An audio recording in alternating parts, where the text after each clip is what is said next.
ከከሲታ በሬ ወደ ወርቅ የሚሸጥ ሰንጋ የአደላለብ ሚስጥር ምን ይመስላችኋል? ክብራትና ክብራን፣ በሬም በአጭር ጊዜ ውስጥ አድርጎ ለገበያ ለማቅረብ የሚከተሉት ዋና ዋና የመኖ አይነቶችና የአመጋገብ ዘዴዎችን መጠቀም አስፈላጊ ነው። ሰላም ጤና ይስጥልኝ። ዶክተር ወንዶሰን የቤት ኬር ኢትዮጵያ ተከታታዮች፣ ለቻናላችን አዲስ ከሆናችሁ ሰብስክራይብ፣ ላይክ እንዲሁም ሼር ማድረጋችሁ እንዳትዘነጉ። ከሲታ በሬ ገዝታችሁ ትርፋማ ለመሆን በሬው የሚያስፈልገውን ኃይል ያ ማለት ኢነርጂ፣ ፕሮቲንና ማዕድናትን በተመጣጠነ ሁኔታ ማግኘት አለበት ማለት ነው። እንግዲህ ክብራትና ክብራን፣ በሬ ዝም ብሎ ከገበያ ገዝቶ አምጦ ብቻ ስላስቀመጥነን ትርፋማ እንሆናለን ብሎ ማሰብ እሱ ቄልነት ነው።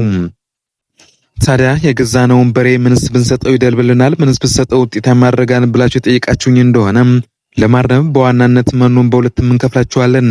ደረቅ መኖ ወይም የራፌጅ የምንለውና የተከማቸ የፋብሪካ መኖ ወይም የኮንሰንትሬሽን የምንለው ምግብ፣ እሱን ከሰጠን እጅጉን ትርፋማና ውጤታማ ነን ማለት ነው።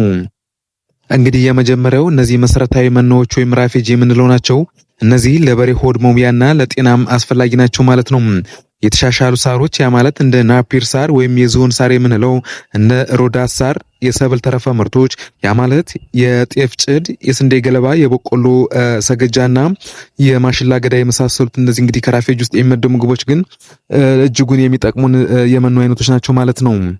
ግን እዚህ ጋር አንድ ነገር ላሳስባችሁ የምፈልገው ነገር ምንድነው? ጭድ ወይም ገለባ ብቻውን ጥንካሬ ስለሌለው በዩሪያ የታሸገ ድርቆሽ ወይም የነዚህ ዩሪያ ትሪትድ ስትሮ ምንላቸው ማዘጋጀትና ክብደትን በፍጥነት እንዲጨምርልን ስለሚያግዝ ይህን ግድ ኮንሲደር ማድረግ አለባችሁ ክብራትና ክብራን። ሌላኛው ሁለተኛው ደግሞ ምንድነው? ጉልበትና እነዚህ የፕሮቲን ሰጪ መኖች ወይም ኮንሰንትሬትስ የምንለው ነው። በሬው በፍጥነት እንዲወፍር የሚያደርጉት እነዚህ ናቸው ማለት ነው። ያ ማለት የጥራጥሬ ፋብሪካ ውጤቶች ማለትም ፋጉሎ፣ የኑግ፣ የሰሊጥ ወይም የጥጥ ፋጉሎ፣ ይህ ለፕሮቲንነት ትልቁን ወይም ቁንጮነት መሳሪያን የሚይዘው ይሄ ነው ማለት ነው። ሌላኛው የእህል ፋብሪካ ውጤቶች አሉ ላይክ እንደ ስንዴ መጠጫ፣ እነዚህ ዌት ብራን ምንላቸውና እነዚህ ሜርሊንግ የመሳሰሉ የፋብሪካ ውጤቶች እጅጉን ወሳኝ ምግቦች ናቸው ማለት ነው። ሌላኛው የአየር ምንጮች እነዚህ የተፈጩ በበቆሎ ወይም በገብስ፣ ሌላኛው የአጥንትና የስጋ ፋብሪካ ውጤቶች ለማዕድን ምንጭነት፣ እነዚህ በጣም እጅግ አስፈላጊና ቶሎ ሰውነታቸው ሞላ አድርገው ወደ ገበያ ለማቅረብ ከሚረዱን ዘዴዎች አንዱ ናቸው ማለት ነው።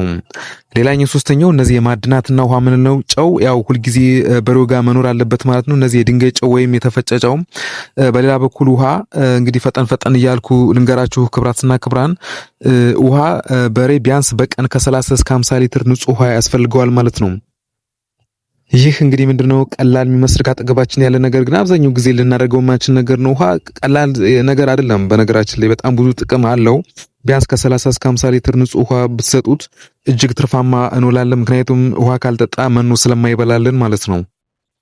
ሌላኛው ምንድነው ደግሞ የአመጋገብ ስርዓቱን ማወቅ አለብን። ያ ማለት የአመጋገብ ቀመር ማውጣት እጅጉን ወሳኝ ነው ማለት ነው። በሬው በቀን የሚመገበው ጠቅላላ ምግብ ውስጥ ቢያንስ የመኖ አይነትና ድርሻው በፐርሰንት ጥቅሙ ደረቅ መኖ ወይስ ጭድ፣ ሳር 30 እስከ 40፣ ሆድ ለመሙላት ለጨንጓራ እነዚህ የጤና የተከማቹ መኖ ፋጉሎ መጠጫዎች ቢያንስ ከ60 እስከ 70% ለፈጣን ውፍረትና ለስጋ ጥራትም እጅጉን ከሚመከሩት ፐርሰንቶች ናቸው ማለት ቢያንስ ከ60 እስከ 70 ያለውን እነዚህ ፕሮቲን ነኮችን ብሰጧቸው ቶሎ የመወፈር እድሉም ሰፊ ነው ማለት ነው። ሌላ ጠቃሚ ምክር ወይም ቲፕ ልነግራችሁ የሞክረው ምንድነው? የአንጀት ጥገኛ ትላትል መድኃኒቶች ከማድለብ ከመጀመራችን በፊት ያው የግድ የትላትል መድኃኒት መስጠት ግዴታ ነው ማለት ነው። እነዚህ ትላትል ያለበት በሬ ቢበላም ሊወፍር ስለማይችል እነዚህ ያው አንቲፓራሳይት ግዴታ እነዚህ አልቢንዳዞል የመሳሰሉ መድኃኒቶችን ማዋጥ አለብን። ምክንያቱም ውስጡ ጋር ጥገኛ ተዋሲያን ካሉ በሬ ውስጥ ሊወፍርን ላይችል። ምክንያቱም የሚሰጠው ምግብ ያ ተዋሲያን ወይም ያ ፓራሳይት ነው ሊመገበውና ሊጨርስበት የሚችለው ሊሻማው ይችላል ማለት ነው።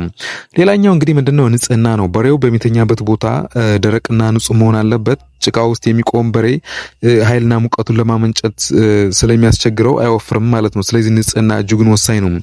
በሌላ በኩል ደግሞ ምንድነው ዝርያ መምረጥ ነው። የአካባቢው በሬዎች ለበሽታ የመቋቋም አቅም ቢኖራቸውም ልክ እንደ ቦራን ወይም የቦረናን ቅልቅል ዝርያዎች ልክ ለማድለብ በጣም ተመራጭ ናቸው። ምክንያቱም አካባቢውን ሬዚስት የማድረግ አቅም አላቸው ማለት ነው።